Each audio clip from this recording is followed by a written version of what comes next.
Olá, feliz sábado! Estamos começando mais um programa Lição Interativa e que bom estar com vocês nesse momento onde temos a oportunidade, temos o privilégio de estudar a Palavra de Deus. E é muito bom, de fato, dedicarmos um tempo para isso, não é verdade? Tempo para aprender mais daquilo que Deus quer comunicar a cada um de nós. Que nós possamos aproveitar muito bem os momentos que se seguem. Eu quero trazer para vocês alguns recados.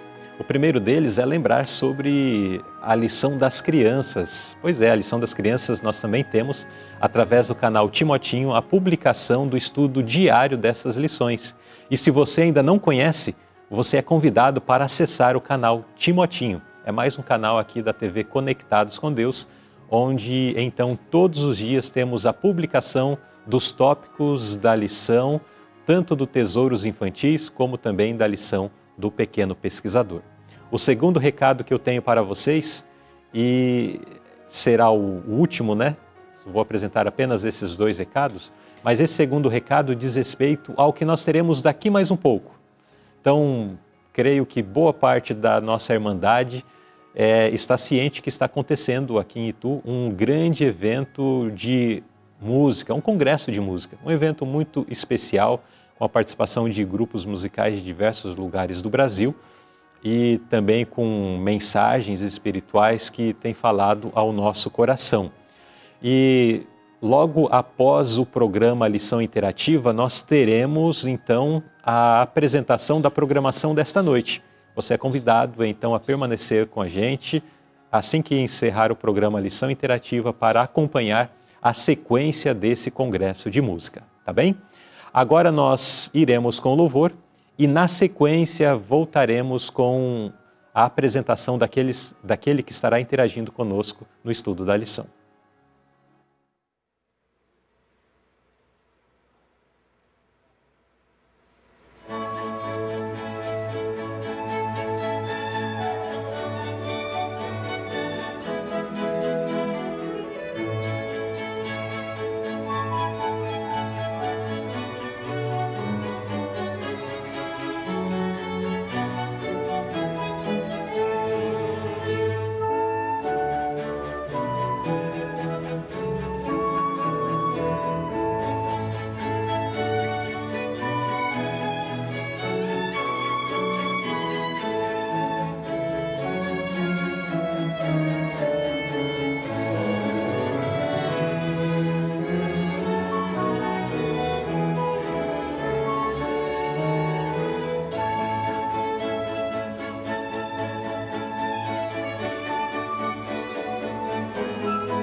Louvado seja o Senhor pelo hino que acabamos de acompanhar. Bem, irmãos, chegou o momento de nós conhecermos o nosso convidado da noite e aquele que estará interagindo conosco no estudo, no aprendizado da lição que o Senhor nos enviou esta semana. E tenho o prazer de receber aqui nos estúdios do Conectados com Deus o nosso irmão missionário Jackson de Jesus. Seja bem-vindo, irmão Jackson. Muito obrigado, irmão Luzerley. Quero desejar a todos uma boa noite, um feliz sábado e dizer que estou muito feliz por estar aqui com vocês nesse momento para juntos compartilharmos dessa lição, que é uma lição de extrema importância, uma lição muito profunda que nós vamos estudar hoje. Exatamente. Temos uma lição aí que vai trazer um ensinamento muito atual e que nos chama a atenção, né, para, inclusive, aquilo que está diante de nós. Mais à frente nós estudaremos em próximas lições aí no que isto culminará, mas de toda forma é uma lição que vai nos alertar a necessidade de estar atento à profecia e também atento ao que a bagunça, né, que esse poder tem procurado fazer em relação às ordenanças divinas. Mas vamos deixar isso para o momento do estudo, não é verdade?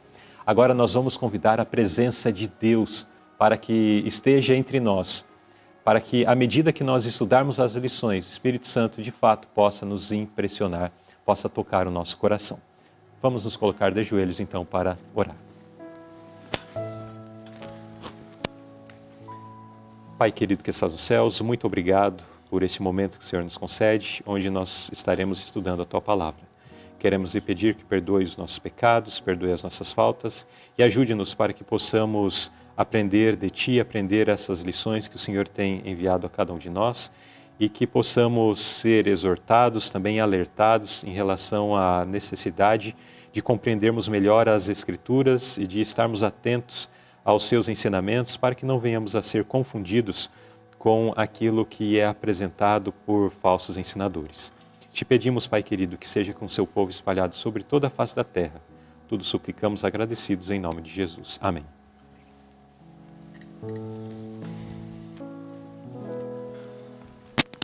Estamos no segundo trimestre do ano 2023 e temos aprendido lições muito importantes ao longo desse trimestre.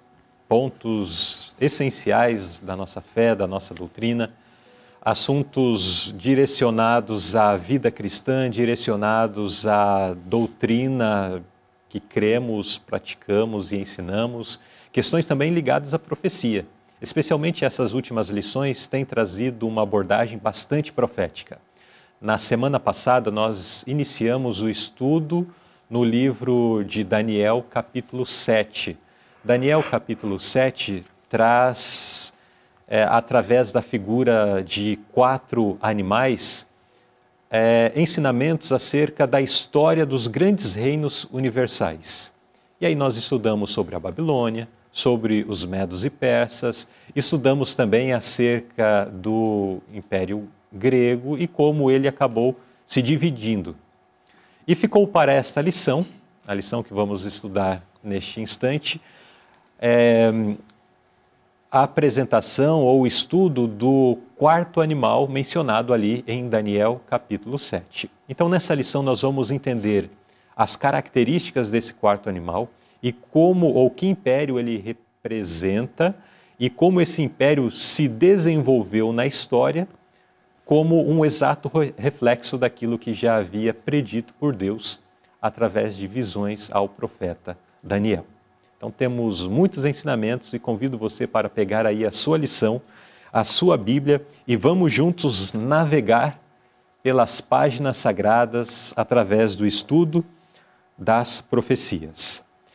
O título da lição de hoje é O Elo Quebrado e nós vamos entender que elo é esse que foi quebrado, quando, como e por quem. São ensinamentos que nós vamos ver ao longo da lição. O pensamento bíblico que temos para memorizar está na segunda carta de Paulo aos Tessalonicenses, capítulo 2, verso 3.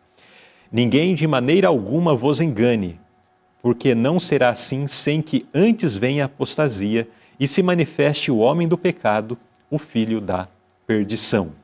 Vamos ver lá mais à frente, no terceiro tópico, este texto. Então vamos deixar os comentários para quando ele surgir novamente. E a inspiração nos diz: estamos envolvidos numa obra importante e essencial e devemos partir para uma guerra agressiva. Devemos defender os verdadeiros princípios protestantes, pois as políticas papais abrirão caminho por todos os lugares possíveis para proibir a liberdade de consciência. Veja que, através deste poder já aqui mencionado, uma das suas principais frentes de ataque é a liberdade de consciência, a liberdade de crer, de escolher. Então, isso é muito caro ao pensamento protestante, ao pensamento cristão, pois entendemos que não apenas a lei de Deus, mas o conhecimento acerca de Deus nos liberta. No entanto, Satanás induz poderes que trabalham numa ordem inversa, que é através da opressão, da exigência de que se pense conforme a uma ideologia, conforme uma ideia ali defendida por aquele poder. E nós temos ou consideramos que o primeiro que tentou impor a sua ideia a uma outra pessoa não é algo tão recente, mas lá no céu, quando Lúcifer tentou impor a sua ideia, o seu pensamento contrário a Deus, ele já tentou trabalhar sobre a consciência das pessoas. E nós vemos que tudo que deriva dele, todos os poderes que derivam dele, trabalham dessa forma. Sejam poderes políticos e movimentos civis mais recentes da história, como também o poder papal que nós vamos considerar ao longo desta lição. Mas vamos ao início desta lição, vamos ao primeiro tópico, o animal terrível com dentes de ferro. Irmão Jackson, como a Bíblia descreve o próximo animal profético, o poderoso Império Romano? Só lembrando que próximo porque estava vindo dentro de um contexto de apresentar um leão com asas, representando a Babilônia, depois apresentou um urso, que representava o Império dos Medos e Persas, depois um leopardo com 4 cabeças, e na sequência vem um quarto animal. Como a Bíblia descreve esse animal? Quais eram as suas características? Bem, primeiramente é interessante nós percebermos que, de acordo com a visão que Daniel teve, ele não teve condições de descrever esse animal, ou pelo menos associá-lo, né? Compará-lo com algum outro animal que ele já conhecia. Então, a sequência que você mencionou, ele viu ali características diferentes do normal, né, nos primeiros 3 animais, porém ele associou, né, ele exemplificou o que era aquele animal. Mas esse quarto aqui, então Daniel ele não encontrou nenhum animal que ele pudesse compará-lo. Mas ele observou alguns detalhes. O primeiro detalhe é que esse animal tinha uma aparência terrível. Então o Daniel começa falando, ele era um animal terrível e espantoso. Ele percebeu também a força daquele animal. O seu corpo, o seu porte, ele demonstrava muita força. Então Daniel também descreveu isso, que ele era muito forte. Daniel também observou que os dentes daquele animal eram de ferro, mas não apenas dentes de ferro, mas eram dentes grandes. E também ele devorava, ele fazia em pedaços, pisava aquilo que sobrava. Então, essa era a característica desse animal, tanto da sua aparência como também da sua prática. Então, Daniel é que ele visualizou 2 aspectos, como ele era e o que ele fazia. Então, na prática daquele animal, ele viu que o propósito dele era destruir, era acabar, eliminar. Tanto que aquilo que sobrava, que ele não conseguia destroçar com os dentes, com as suas garras, ele pisava na intenção de que aquilo realmente fosse acabado, né, de destruir. Então não era apenas uma aparência de ferocidade, de fato era um animal feroz. Feroz, sim. Que destruía, que fazia, enfim. Porque quando nós vemos um felino, leão, tigre, a aparência é uma aparência que, é claro, conhecendo os animais como nós conhecemos, nós sabemos que são animais ferozes, mas tem uma aparência de animais fofinhos, né? Sim. Mas quando conhecemos acerca do animal, percebemos que a aparência é de fofinho, mas tem uma ferocidade muito grande nesses animais. Agora, em relação a este, que Daniel não pôde comparar a nenhum animal conhecido que ele já houvesse visto, ele não apenas declara que a aparência era terrível, né? Mas as suas ações também eram. Agora, a segunda parte da pergunta, então, nos traz a reflexão um pouco desta ferocidade em ação. Como sua crueldade se revelou no tratamento que deu ao Redentor do mundo. Só enfatizando que a própria pergunta, na sua primeira parte, já diz que esta fera simbolizava o Império Romano, né? Sim. Então, o Império Romano tinha essas características. E como que o Império Romano, através da ação dos soldados, através da ação ali do governador da Judéia, tratou o Redentor do mundo? Então, Jesus, ele nasceu justamente em um contexto, em um período em que o Império Romano, né, ele subjugava o povo judeu. Né? Então, ele era o dominador do mundo. E Israel, aquela região da Palestina, estava totalmente sujeito às suas vontades. Tanto que ali existia um governador romano, que era um representante do Império Romano, que governava ali na Judéia. O nome desse governador era Pilatos. Né? Então, no momento ali em que Jesus foi apresentado diante de Pilatos, que era o governador, Pilatos, ele percebeu a inocência de Jesus. E foi advertido também por sua mulher para que não tomasse parte naquela crueldade que estavam fazendo com Jesus.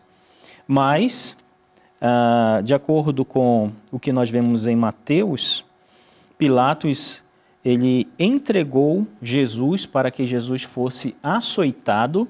Então, a maldade não começou ali com os soldados, né? Vieram dos próprios judeus, depois passou pelo representante romano, né? Ali no meio do povo judeu, e agora Pilatos, ele entregou Jesus para ser açoitado e crucificado. E a partir daquele momento em que Pilatos entregou Jesus para isso, então agora os romanos, os soldados romanos, eles infligiram ao corpo de Jesus, no corpo de Jesus, maus tratos, açoites, chicotadas, colocaram sobre a cabeça de Jesus uma coroa de espinhos, fizeram Jesus carregar, né, a cruz em que ele seria crucificado. Não suportando o peso, Jesus sucumbiu, mas aquela tortura continuou e Jesus foi levado para ser crucificado em uma cruz. Então, todas essas atitudes, tudo isso que aqueles soldados fizeram com Jesus, é um cumprimento da profecia, né? Em que Jesus agora foi entregue para ser morto por aquele poder que aquele império exercia sobre o mundo e também sobre o povo judaico. Então, esta ferocidade ou esta forma cruel de tratar pessoas, assim como trataram Jesus, né? Porque aqui nós vemos a descrição ela é baseada no que foi afligido a Cristo, né? Jesus sofreu isso.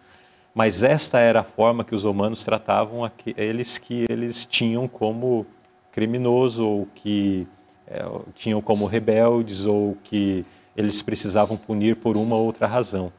A morte por crucifixão, nós encontramos ela sendo amplamente usada, especialmente durante o período dos romanos, né? Sim. E era uma morte assim extremamente dolorosa e cruel. E eles usavam como sua forma de impor, né, a sua ideia, impor o seu poderio, o seu domínio sobre as regiões. As pessoas, com medo de sofrer aquilo, elas se rendiam. E a história traz de momentos em que, por conta da rebeldia de determinadas regiões, eles crucificarem tantas pessoas a ponto de não ter árvores nas redondezas para crucificar mais um. Tamanha era a crueldade deste império. Mas não vamos nos deter aqui na crueldade, porque quando nós nos detemos apenas em descrever a crueldade, nós nos detemos em descrever aquilo que Satanás faz e nós preferimos descrever aquilo que Deus quer fazer, né? No entanto, um pouco desse registro nós trazemos para uma reflexão, para perceber que a profecia ela foi exata. Agora, a pergunta B. Que estranha diferença aquele império finalmente manifestou? O que mais foi descrito pelo profeta no registro ali no capítulo 7 de Daniel, que traz algo assim que diferenciou em relação aos outros impérios, os impérios que antecederam a Roma? Então, uma das demais características, né, outra característica que aquele animal possuía, era que na sua cabeça ele tinha 10 chifres, ou 10 pontas. Então, aquele animal, ele representava esse império, o Império Romano. E aquelas pontas representavam reis ou líderes. E, enquanto Daniel olhava, ele observou que se levantou uma outra ponta, ou um outro chifre.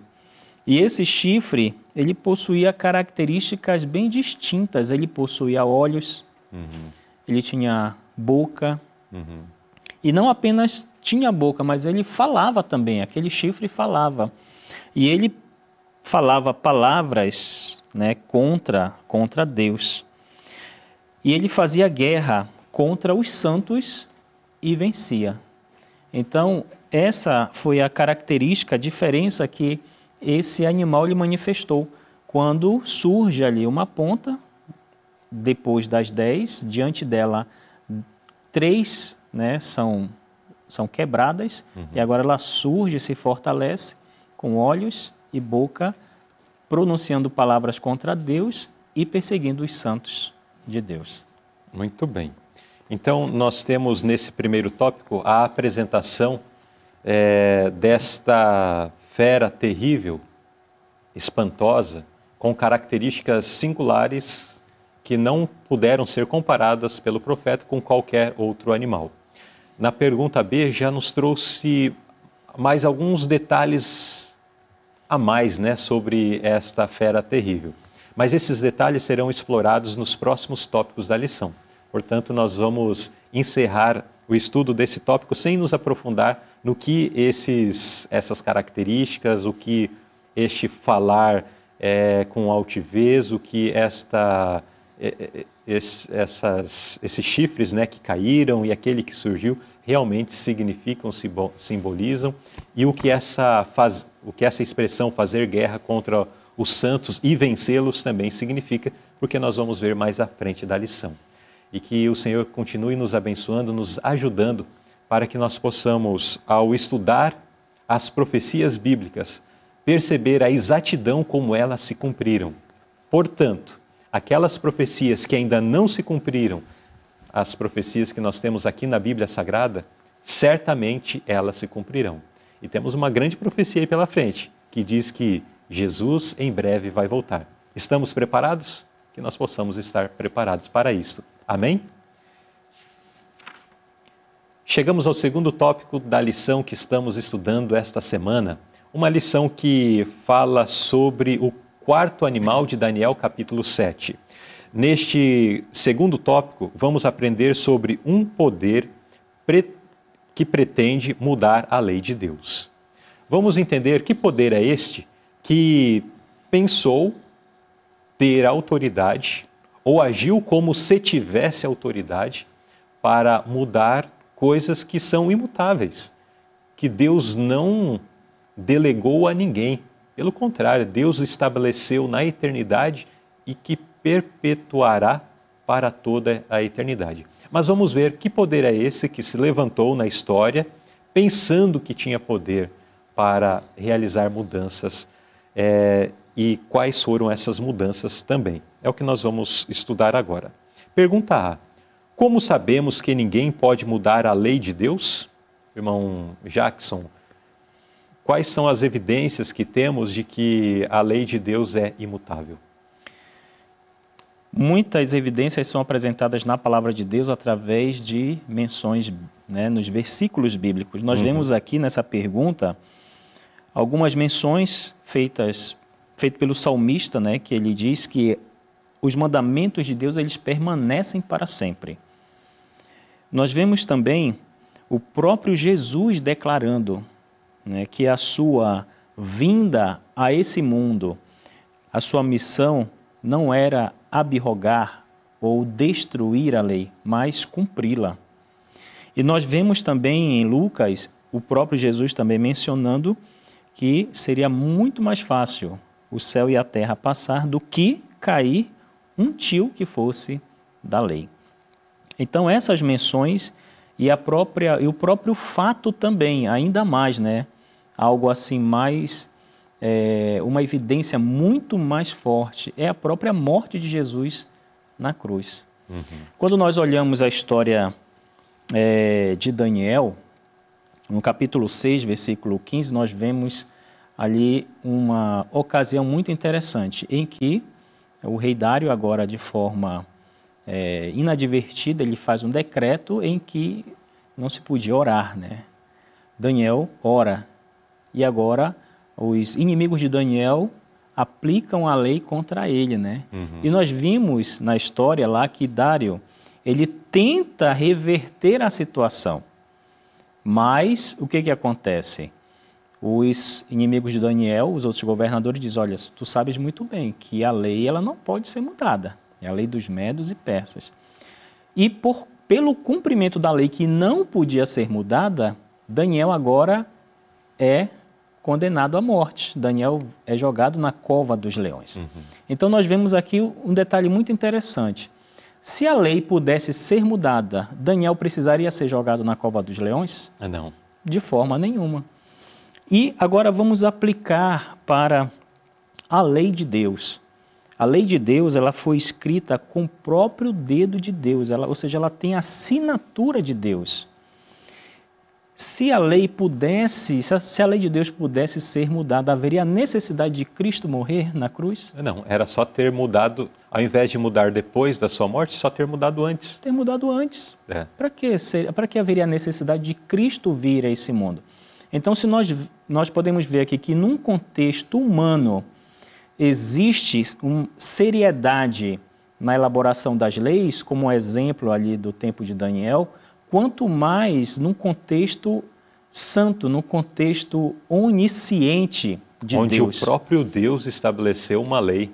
Ele estabeleceu e assinou. Que é reta, que é santa. Exatamente. E Deus não apenas estabeleceu, é interessante que lá no contexto de Dário, é descrito lá que ele estabeleceu e assinou.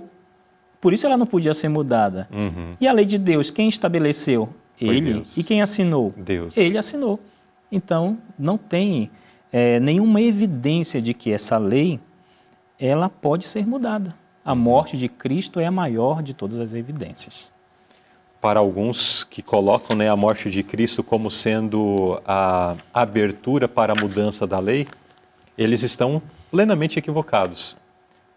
Porque a morte de Cristo, conforme apresentado pelo irmão Jackson, é a confirmação de que essa lei é imutável. É imutável, exatamente. Muito bem. Então, temos aí a lei de Deus que é imutável. Que lei é esta? A lei dos 10 mandamentos, que faz menção de que não devemos ter outro Deus diante de nós, que não devemos adorar imagens de esculturas, segundo mandamento, não tomar o nome do Senhor teu Deus em vão, terceiro mandamento, que no quarto mandamento diz que nós devemos guardar, observar esse dia como dia santo, o sábado como dia santo. No quinto mandamento que diz que devemos honrar nosso pai e nossa mãe. Sexto mandamento, não matarás. Sétimo mandamento, não adulterarás. Oitavo mandamento, não furtarás. Nono mandamento, não dirás falso testemunho contra o teu próximo, não mentirás, né? E 10º mandamento, não cobiçarás nada do teu próximo. É claro que os diversos desses mandamentos só citei a síntese, né? Sim. Mas em base são esses mandamentos imutáveis que Deus deixou para a alegria da humanidade. Mas nós vamos ver que este poder do qual nós estamos falando no estudo da lição da Escola Sabatina desta semana, ele pensou que tinha autoridade para mudar. Mas vamos ver mais sobre isso agora na pergunta B. Que poder se desenvolve... Tem um detalhezinho antes que eu gostaria de mencionar antes de passar aqui, que serve como uma curiosidade, mas também tem a ver com o que foi mencionado.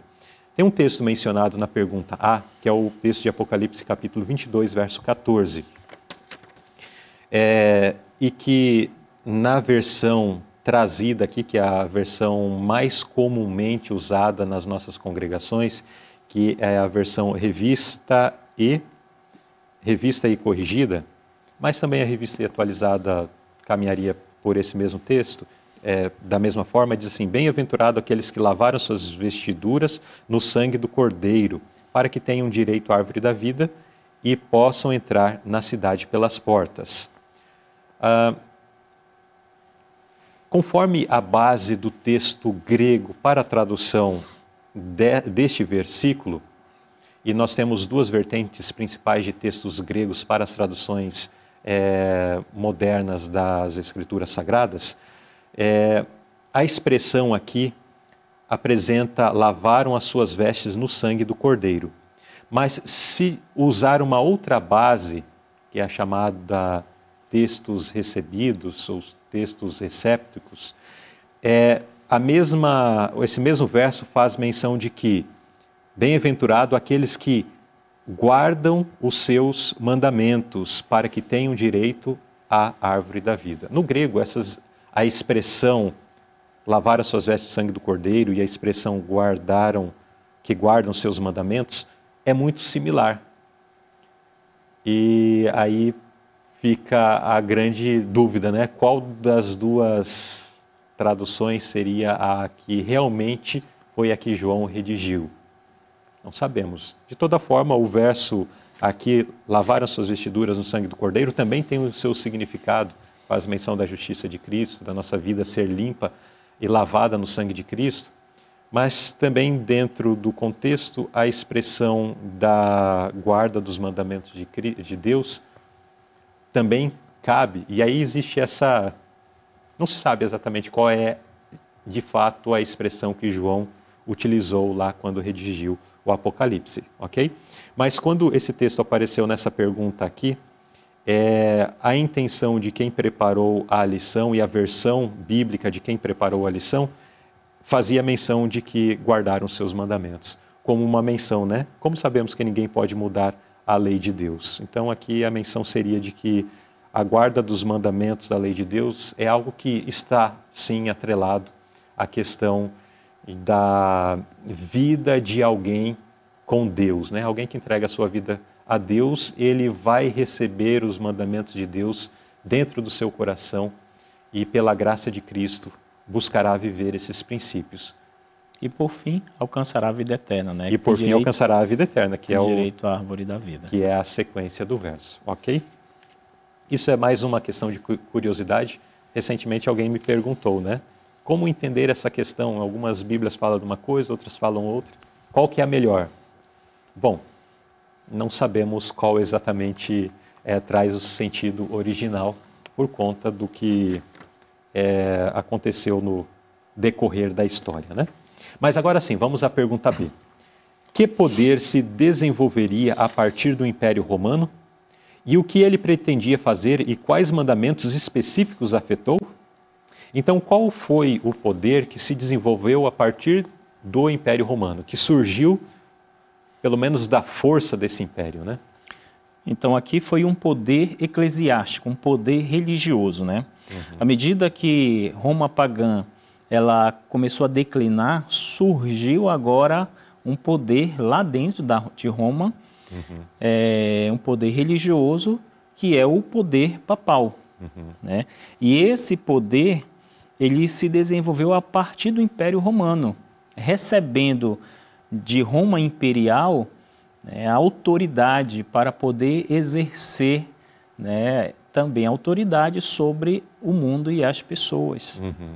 Então, esse foi o poder, e nós vemos pelas características apresentadas em Daniel, aqui especificamente no versículo 25, né, algumas características que se enquadram muito bem no que esse poder fez no decorrer do tempo.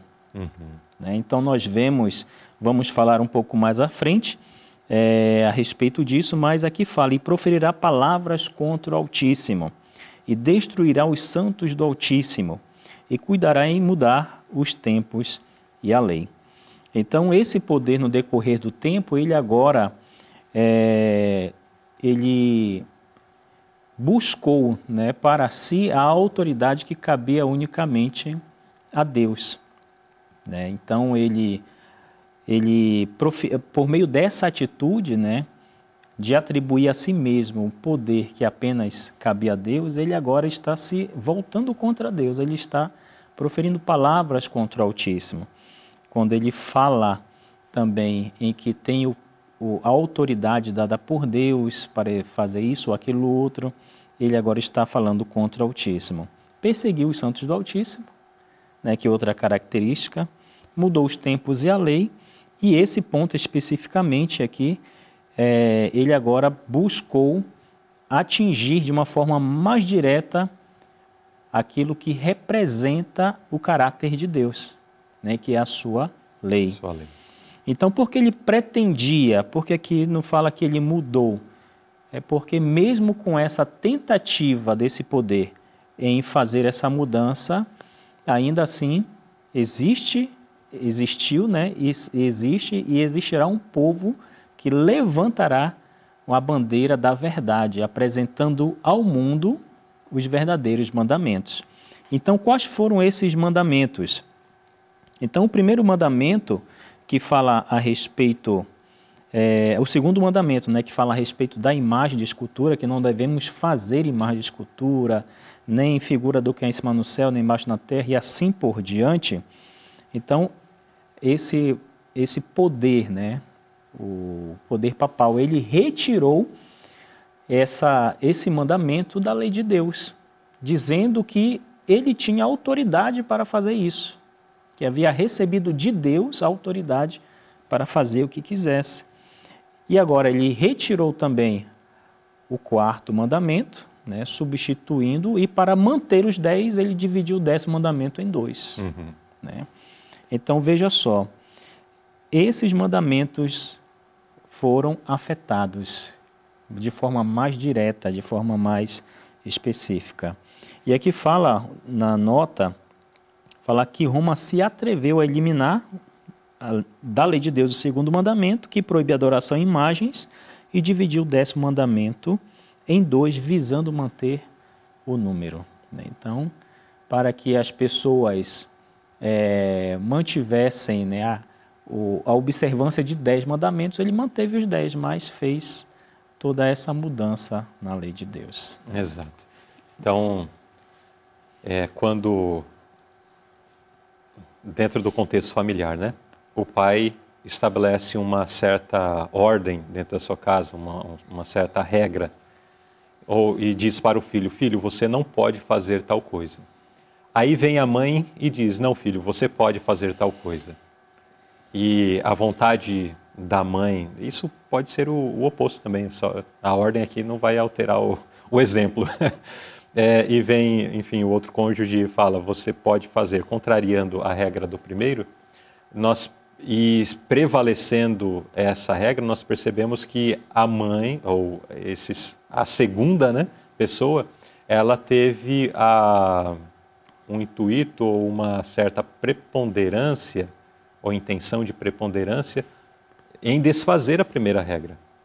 E como que o outro cônjuge que tinha estabelecido a regra primeiro, tanto faz aqui o pai e a mãe, né, eu não vou estabelecer quem dá a regra primeiro, mas como que o cônjuge fica? Imagine o irmão Jackson dando uma orientação a seus filhos, de repente a sua esposa lhe contraria, né? E às vezes contraria porque não sabia também o que o pai diz. Às vezes as crianças chegam assim, pai, posso fazer uma coisa? Fala, não, não pode. Daí a criança vai e corre na mãe, mãe, posso fazer tal coisa? E às vezes a mãe, tal, pode. Porque às vezes a criança age com certa malícia, né? Para tentar ganhar o sim de um dos dois lados. Mas às vezes existem cônjuges que já não estão numa boa relação, né? E agem de uma forma intencional. Mas a intenção já é no sentido de ferir, de passar por cima do outro, de mostrar que eu mando mais do que você. Já é uma relação que não é saudável. E quando nós vemos esse poder aqui, passando por cima da ordem divina, ele de fato está tentando mostrar que ele é uma autoridade superior a tudo. Que daí se enquadra, né? Proferindo palavras contra o autismo e tal. Então nós vemos essa preponderância. Foi alguém que estava, de fato, se rebelando, querendo manifestar insatisfação, manifestar seu poderio, estabelecendo essas coisas. Mas graças a Deus que nós temos recebido luz dos altos céus, para que, mediante o conhecimento das Escrituras Sagradas, mediante o conhecimento bíblico, das profecias, nós possamos entender que essas mudanças, elas não estão compatíveis com o ensinamento sagrado. Porque existem muitos que se dizem protestantes, que se dizem pessoas que estão tentando desfazer aquilo que esse poder tinha feito. No entanto, quando chega, principalmente na questão do dia de guarda, daí arrumam inúmeros artifícios para dizer que o dia de guarda é aquele que foi estabelecido por Roma e não aquele que foi estabelecido por Deus lá no Éden, né? Então, que nós possamos, com a graça de Deus, estar sempre atentos à palavra profética, para que não venhamos a ter a nossa fé, os nossos conhecimentos corrompidos por ensinamentos apenas humanos ou de qualquer poder que tenha se estabelecido nesse mundo, mas que não seja conhecimento de fato que vem da parte de Deus. Amém? Chegamos ao terceiro tópico da nossa lição desta semana, onde estamos aprendendo sobre o elo quebrado. Uma lição que vem dando continuidade à lição que estudamos na semana anterior, que falou sobre os 3 primeiros animais mencionados em Daniel capítulo 7. Essa lição estamos estudando sobre o 4º animal.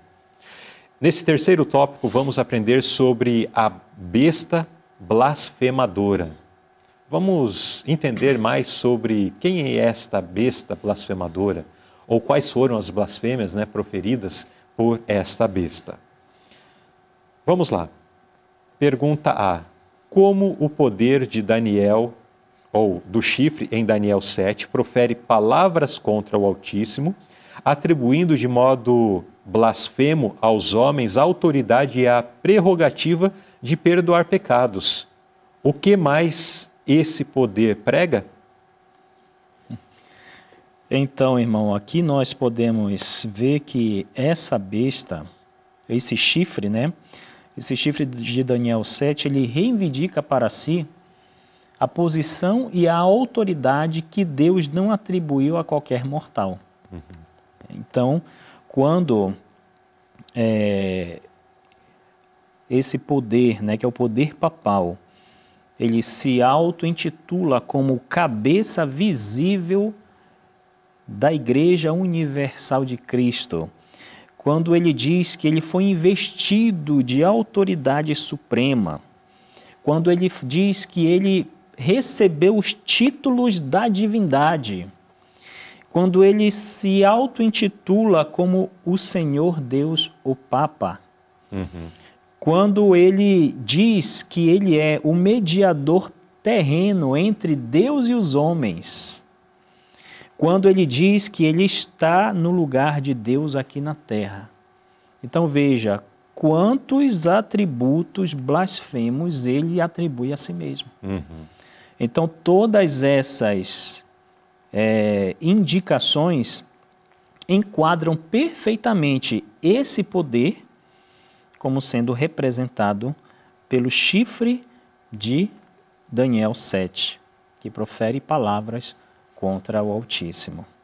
E o que mais esse poder prega?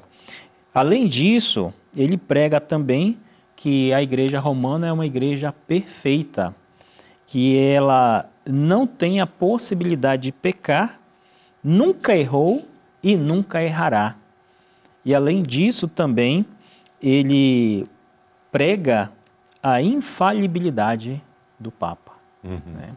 Então são muitas menções que são feitas, que nós conhecemos, que nós sabemos e que até os dias de hoje também são atribuídos, né, a esse poder papal que nós encontramos em pleno acordo com a profecia desse chifre pequeno de Daniel 7. É interessante que quando Daniel contempla, né, esta visão, ele percebe que 3 chifres caíram para que esse se sobressaísse. Esses 3, de certa forma, estavam ali impedindo o seu, a sua supremacia, a sua ascensão, exato, melhor termo. E quando nós consideramos a história, nós podemos perceber que quando Roma agora ela no seu período de enfraquecimento, ela é tomada e de certa forma composta aí por 10 reinos. E nós temos em livros como este livro aqui, as profecias de Daniel, menção sobre isso e a denominação desses povos, né, que estavam ali compondo o vasto Império Romano. Mas existiam dentro desse contexto reinos que estavam compondo ali o Império, que não aceitavam a ação do bispo de Roma. E esses reinos, finalmente, eles foram abatidos. E aí nós temos, dando nome às peças, né, os Érulos, os Vândalos e os Ostrogodos sucumbindo, para que finalmente, então, ali em 538, o poder... Nós vamos ver mais para frente a questão da data, né? Mas já mencionando aqui, em 538, iniciando esse período de supremacia do poder papal.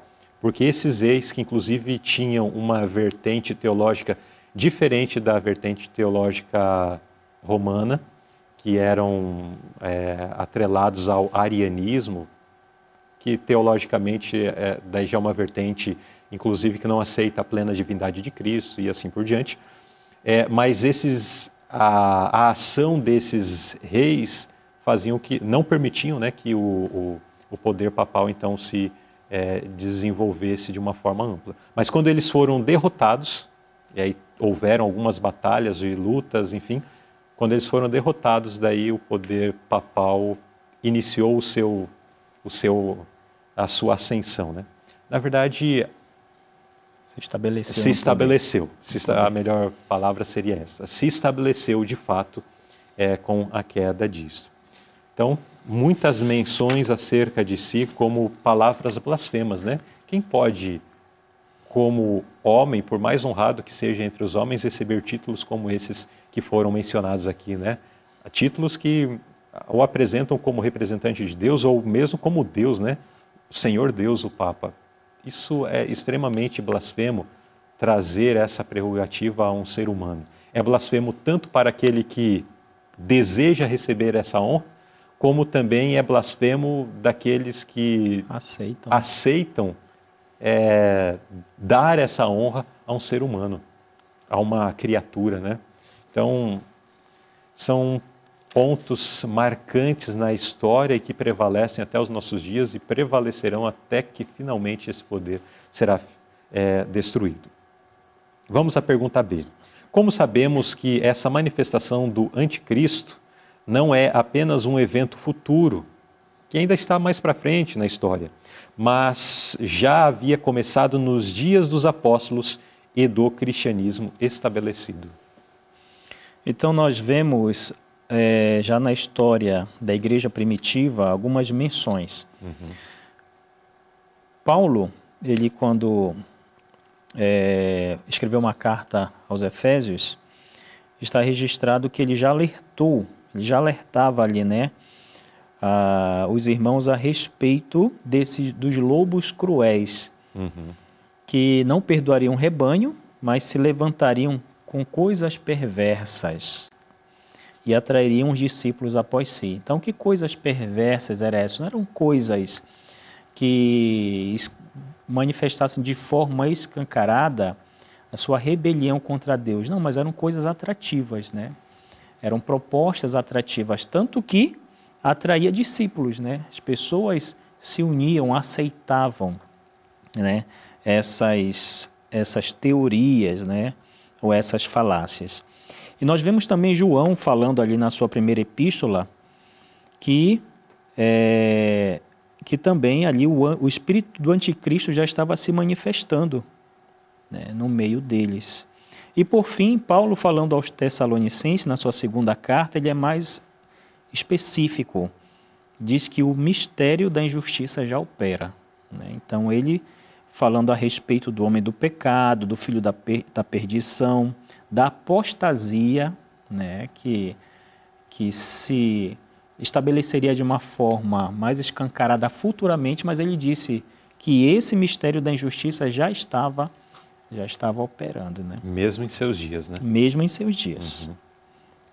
Muito bem. Então nós vemos que aquele poder que apenas em 538 se estabeleceu de fato, ele tinha suas raízes já muito anteriores, né?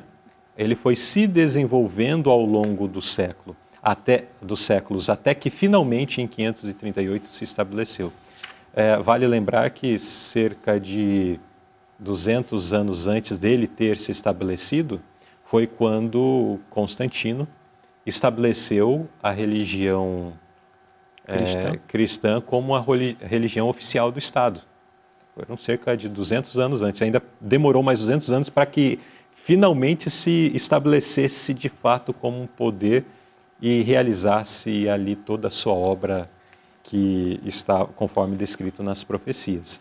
Mas muito antes ainda de Constantino, ainda nos dias dos apóstolos, tanto Paulo quanto o apóstolo João, eles já testificaram que já existiam raízes ali surgindo e que desencadeariam, daí eles olhando já com uma visão profética, né, que desencadeariam numa ruína muito grande, como de fato veio a acontecer e percebemos na história. Portanto, mesmo naquela igreja cristã primitiva, uma igreja que é até representado como uma igreja, uma das melhores igrejas, poderíamos dizer, dentro ali das 7 cartas às igrejas, né? Pureza, né? De pureza. Então, a igreja de Éfeso representava a igreja do primeiro século, e ali se faz menção da pureza, de pessoas que realmente estavam buscando e servindo a Deus, mas mesmo assim, mesmo na carta já faz menção de que depois de um tempo eles já estavam tolerando alguns pecados e tudo mais, e vem a menção de que volte ao seu primeiro amor. Então nós vemos que mesmo naquele contexto existia isso. Será que isso não é um alerta para nós hoje? Num contexto onde os apóstolos não estão entre nós, num contexto onde a secularização é avassaladora, onde o mal, o pecado está em cada esquina, precisamos ter muito cuidado. E não apenas o mal e o pecado em cada esquina, né, mas tantas ideias equivocadas em relação ao assim diz o Senhor, que são propagadas em púlpitos por pregadores diversos. Estou dizendo dos nossos púlpitos, apesar de que pode, num ou outro momento, alguém, por uma ideia particular, apresentar algo equivocado, mas, de modo geral, na cristandade, quantas teorias, ideias, doutrinas equivocadas são apresentadas, inclusive relacionadas à questão do sábado, apresentando que o dia de guarda não é o sábado, mas é o domingo, enfim, tantas coisas que têm acontecido e têm levado milhares, milhões de pessoas à ruína, pensando que estão marchando para o céu, mas infelizmente estão marchando para a destruição. Chegamos ao quarto tópico da lição da Escola Sabatina desta semana, uma lição que vem trazendo uma abordagem profética muito interessante, trazendo informações, considerações preciosas. Neste quarto tópico, vamos aprender sobre uma igreja sedenta de sangue. Como assim, uma igreja sedenta de sangue? Creio que você já deve conhecer esse tema que estamos considerando mais uma vez, né? Mas vamos entender melhor como aconteceu esse processo em cumprimento da profecia mencionada ali em Daniel capítulo 7. Primeira pergunta para o irmão Jackson: por que o profeta se assombra ao contemplar tais ações da parte dos que se dizem cristãos? Que ações eram essas? E por que ele se assombrou, né?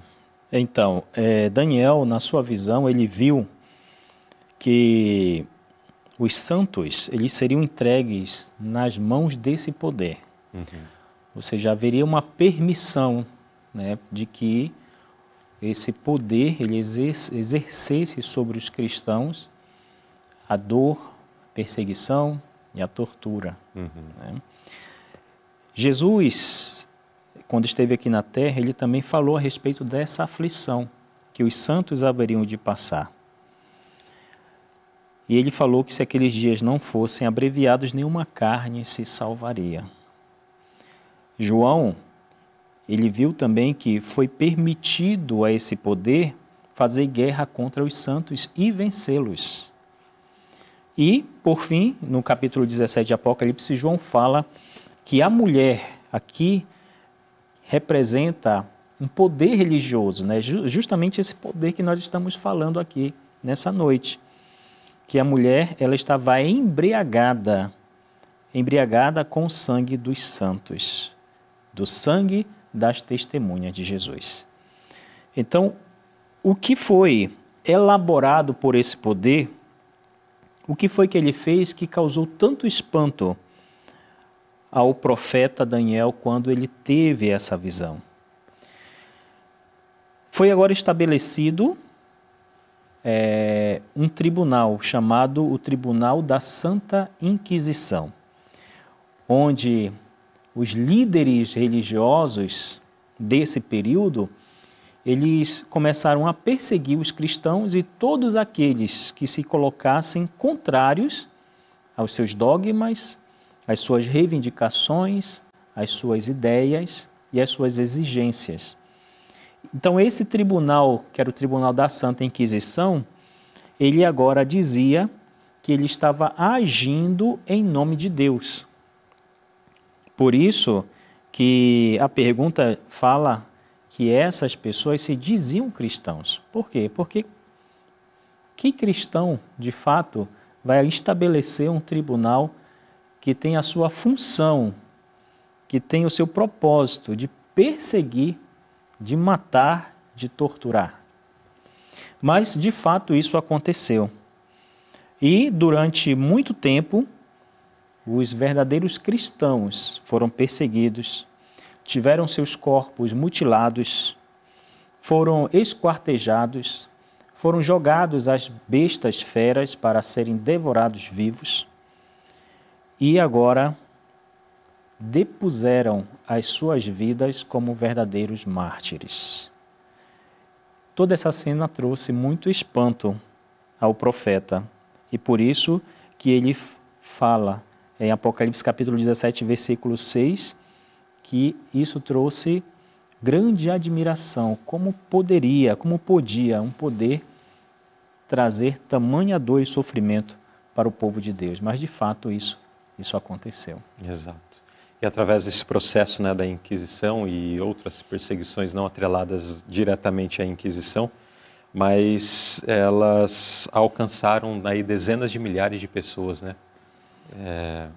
Por todo canto onde os tentáculos desse poder alcançaram.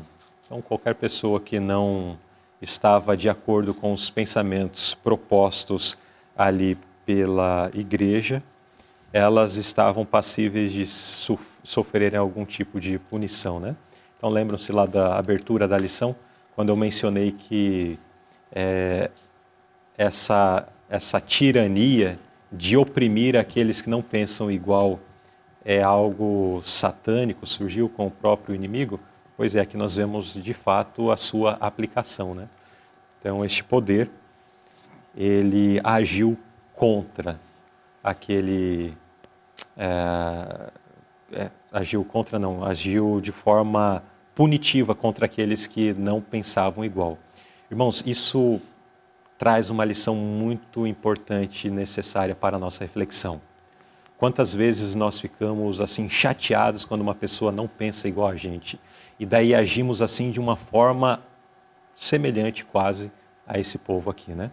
Às vezes nós queremos se passar de muito bonzinhos e muito melhores do que esse poder que está mencionado aqui, mas às vezes na prática do dia a dia, quando alguém nos contraria, se nós tivéssemos a liberdade, a possibilidade e o poder na mão, tiraríamos a cabeça da pessoa que nos ofendeu ou que pensa diferente fora. Que poder é esse? Que ideia é essa? É esse poder aqui, inspirado por Satanás.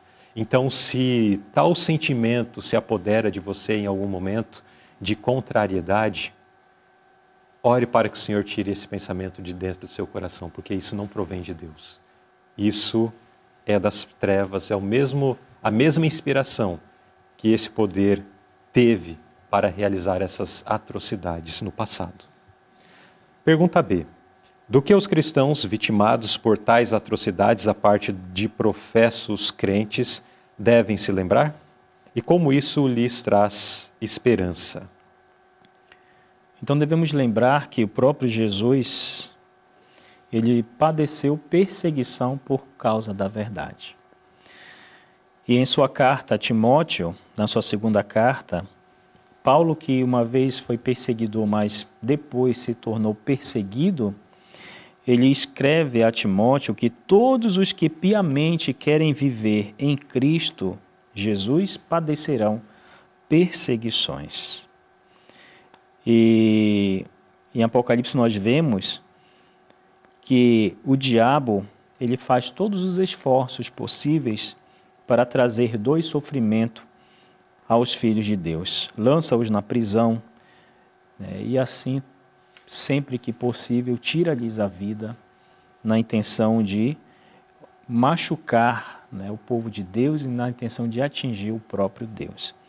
Então, essa é uma situação real que já está descrito na palavra de Deus, mas nós devemos sempre que sofrermos, formos vítimas de alguma injustiça por conta da verdade, por conta da nossa fé, da nossa convicção em Deus, nós devemos lembrar que esse tipo de atitude é satânico, porém, nós devemos saber que isso já está anunciado para nós na palavra de Deus como sendo uma das coisas que o povo de Deus há de passar aqui na terra. E a esperança que nós temos também vem da palavra de Deus. A esperança consiste em sabermos que se nós formos fiéis até a morte, nós receberemos a coroa da vida. Então, não existe uma promessa no sentido de nos poupar dessas aflições, né? A palavra de Deus diz que no mundo tereis aflições, mas tende bom ânimo, eu venci o mundo. E o verso diz que quando essas coisas acontecerem, olhai para cima, porque a vossa redenção se aproxima. Então o conforto não está no sentido de que seremos livres ou estaremos blindados a isto, né? Não. Na verdade, é até uma certeza, uma segurança para aqueles que servem a Deus de todo o coração, conforme mencionado pelo irmão Jackson, se referindo aqui a palavras do apóstolo Paulo, que eles querem viver piamente, padecerão perseguições. Luzerley. Sim. E só um detalhe, é que nós olhamos esse episódio no passado, mas nós devemos também entender que para o futuro, né, também nós temos uma descrição e uma profecia de que isso voltará a se repetir. Então, se no passado houve uma profecia que anunciava esses acontecimentos e ela se cumpriu, nós devemos também nos preparar para os eventos que estão à nossa frente. Então, no livro de Apocalipse, no capítulo 13, lá ele faz menção a duas bestas. Do versículo 1 ao 10, fala de uma besta que surgiu do mar. essa besta ela foi ferida com uma ferida de morte.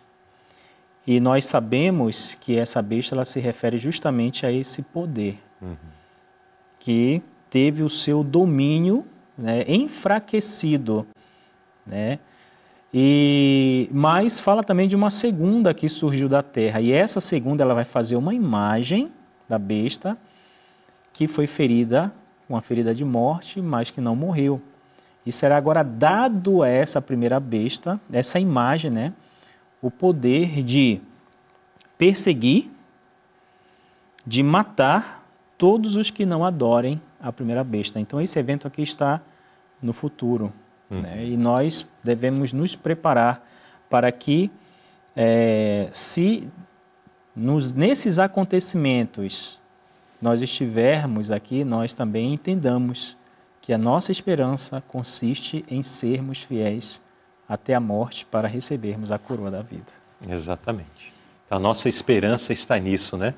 A nossa segurança está nesta liberdade ou libertação futura, quando todo o mal for destruído e nós, juntamente com todos os salvos, iremos para o céu para estar ali por um período e depois para habitar esta terra renovada. Que Deus nos ajude, queridos irmãos, que diante destas lições que estamos aprendendo, nós possamos ser preparados pelo Espírito Santo de Deus para não se unir a esse poder opressor quando ele retornar, né, se estabelecer novamente com o seu grande poderio diante do mundo e realizar as atrocidades que ainda teremos pela frente, conforme revelado pelas profecias, mas que nós possamos estar entre aqueles que servem a Deus, ainda que sofram grande perseguição, mas estão fiéis para receber finalmente a coroa da vitória. Amém?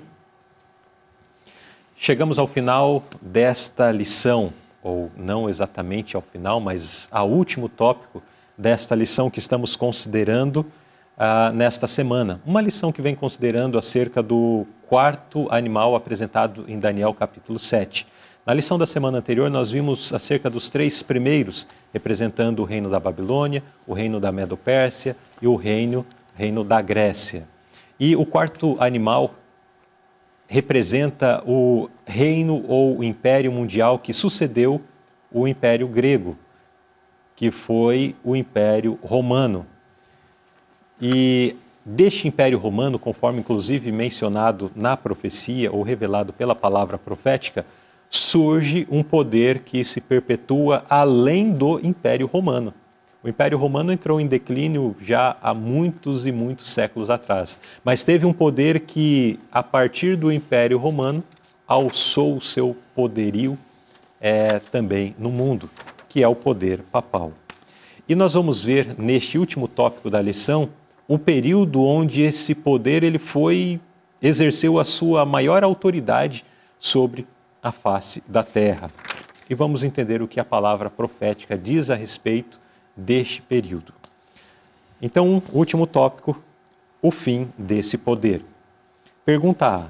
De acordo com a Bíblia, se um dia em profecia representa um ano, isso nós podemos ler lá em Números capítulo 14, verso 34 e Ezequiel capítulo 4, verso 6, por quanto tempo esse poder teve tal autoridade perseguidora? Então, de uma forma bem direta, o período de tempo que esse poder exerceu essa autoridade foi de 1260 anos. Agora, como nós podemos confirmar essa informação dentro da profecia? Então, a própria pergunta já trouxe para nós, já nos trouxe o caminho. Um ano profético, um dia profético representa um ano. Né? Está lá em Números 14, 34 e Ezequiel 4, 6.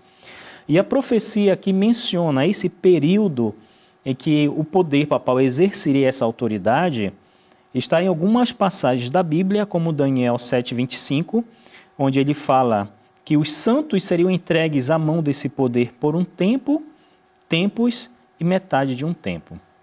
E aqui nós podemos entender essa contagem associando ao que ao episódio que aconteceu com Nabucodonosor, quando ele agora foi retirado, né, do trono, porque ele se tornou ali como um animal, né?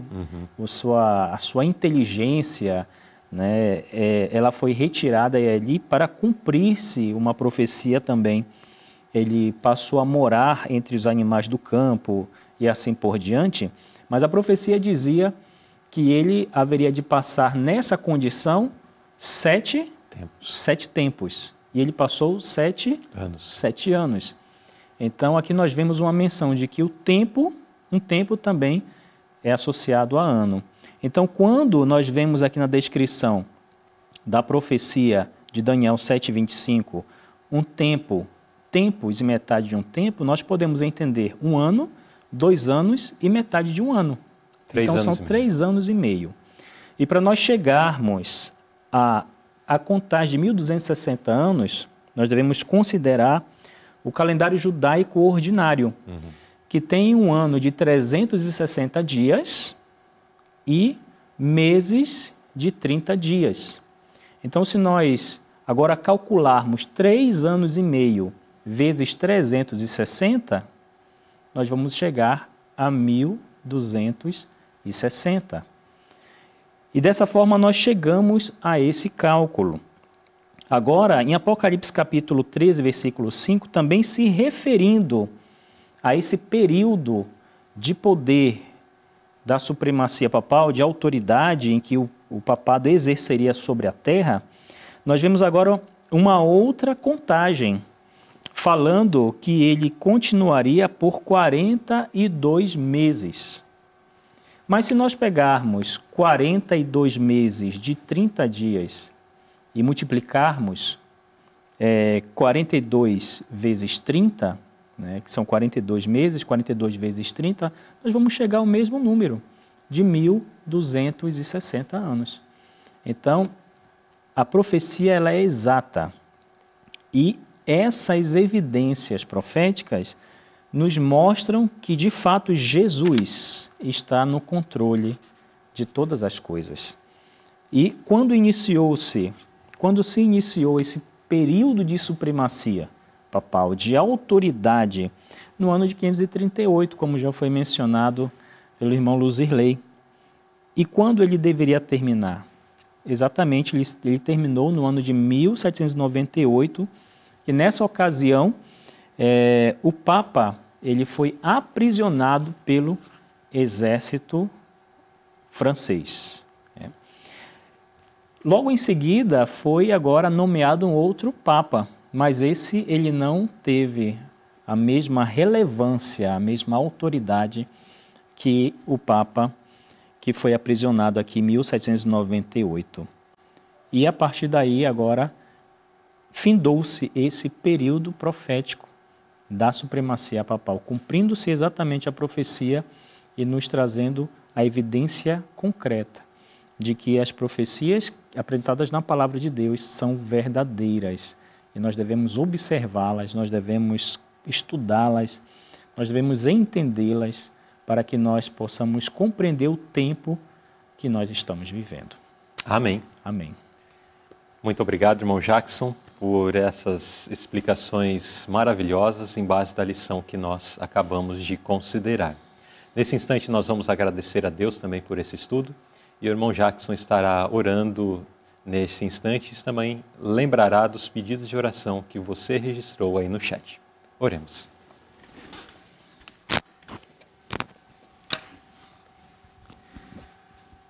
Santo Deus, querido e amado Pai que estás nos céus, honrado e glorificado, Senhor, é o teu nome para sempre. Te damos graças, ó Pai, pelo teu amor, cuidado e pelas tuas bênçãos. Especialmente porque pela tua infinita misericórdia, tu não nos deixa, Senhor, na ignorância a respeito dos episódios que aconteceram e que hão de acontecer na história da Terra. Pedimos a Ti, ó Pai, que nos dê a cada dia mais esclarecimento espiritual, o desejo de estudarmos, de compreendermos a Tua palavra, as profecias, para não sermos pegos de surpresa, mas que nós possamos aproveitar a oportunidade que temos hoje de nos preparar. Pedimos ao Pai a Ti por todos os nossos queridos irmãos e irmãs que manifestaram suas necessidades e agradecimentos através do chat. Peço a Ti que a Tua graça os alcance, a Tua mão abençoadora, Senhor, esteja sobre cada pessoa, sobre cada lar, sobre cada família. Nos prepara, Senhor, para o Teu reino. Nos ajude a cada dia vivermos em obediência à Tua vontade. Entregamos em Tuas mãos as nossas vidas e todos os pedidos de oração que foram apresentados nessa noite. Perdoa os nossos pecados e fica conosco em nome de Jesus. Amém. Amém.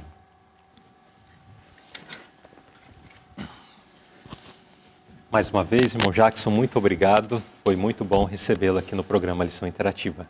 Eu agradeço também, irmão Luzirley, e agradeço também aos nossos amigos que estiveram conosco até aqui e que Deus abençoe a todos. Muito bem. Muito obrigado também você, internauta, que esteve conosco nesse momento de estudo da Palavra de Deus. Fique ligadinho porque você será redirecionado para a programação que está sendo transmitido ao vivo aqui a partir de Itu, São Paulo, do Congresso de Música. Que Deus os abençoe e até o nosso próximo encontro.